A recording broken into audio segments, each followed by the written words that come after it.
Well, we have a Fox News alert for you. The Russian government now confirming that Moscow's ambassador to the United Nations has died. 64-year-old Vitaly Churkin was rushed to a New York City hospital this morning where he died just a short time later. Russian President Vladimir Putin issuing a statement saying that Russia will forever be grateful for Churkin's professionalism and diplomatic talent. For more on this, I'm joined by John Hanna. He's a senior counselor at the Foundation for Defense of Democracies and a former national security advisor to Vice President Dick Cheney. Thank you for joining us. Sure. So what are your thoughts on the unexpected death of this UN ambassador? Well, it's certainly a shocker, and the fact is it's a huge loss for Russian diplomacy. Churkin was really a superstar, maybe after the foreign minister, the most important ambassador in Russia's diplomatic service. He's been at the UN a long time, and he very, very effectively defended a lot of indefensible policies by President Putin. I was going to ask you because clearly, immediately, people will start to have conspiracy theories. Is there any reason that he has upset the Kremlin? And what has he had to say, if anything, about all of the Russian leaks and information that's been in our news lately? I haven't heard much from Putin from Churkin on the specific issue of the leaks. I can't imagine that the Russians would have wanted to set him aside.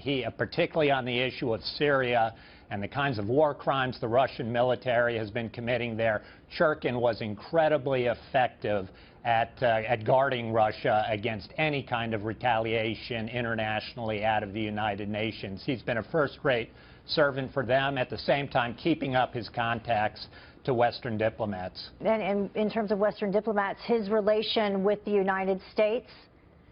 Oh, I think it had to be extremely tense over issues like Syria and Ukraine, and yet I think you'll see some of his counterparts at the United Nations, whether it's people like former Ambassador Samantha Power or ambassadors in Britain or Europe, saying that Churkin was tough.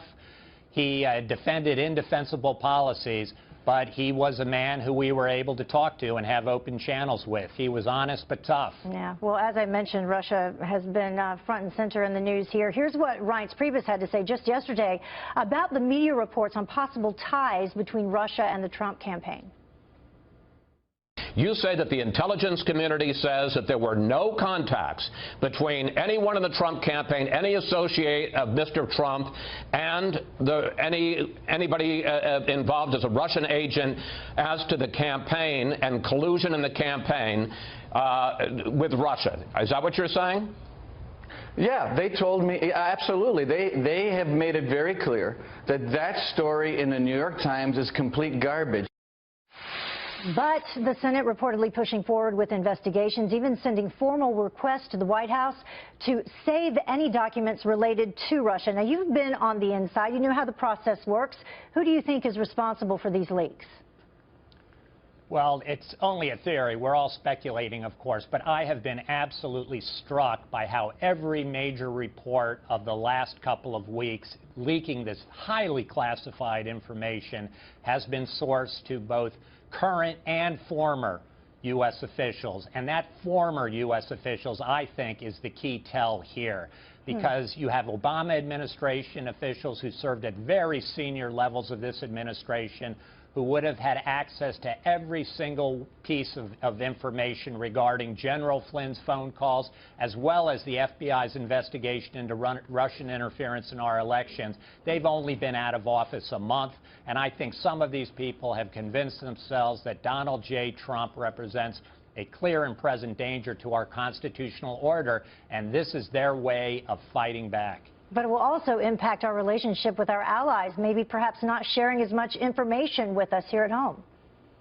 Listen, that's always possible, but again, I would say in terms of our intelligence professionals, the tens of thousands of people that go to work on behalf of the duly elected president and to defend our country, those people are real professionals who only want to be able to do our job. So I think it would be wrong for anybody in this country or abroad to believe that this is somehow a rogue operation within American intelligence or law enforcement. Very glad you were able to say that. John Hanna, thank you so much for joining us. A lot of breaking news. Thank you. Thank you. Thank you.